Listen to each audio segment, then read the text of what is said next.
Welcome to All-in-One Idea Exchange.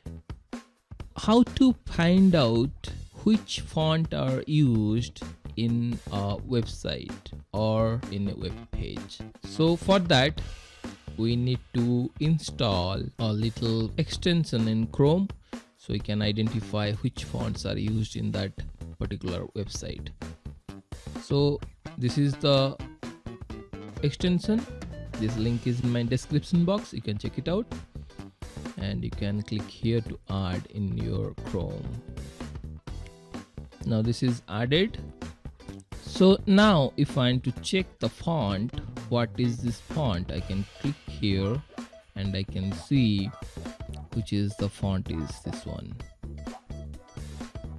Okay, and here also I can see this is Time Roman. Here is sans serif. Okay, Georgia. Like this you can easily figure it out. This is Montserrat, which are the fonts is used here. Also you can get the information here. If you click, you'll get all the information about the font. I hope you enjoy the video. See you in the next one. Thank you. If you like it, give a thumbs up to my video and comment and subscribe please. Thanks for watching.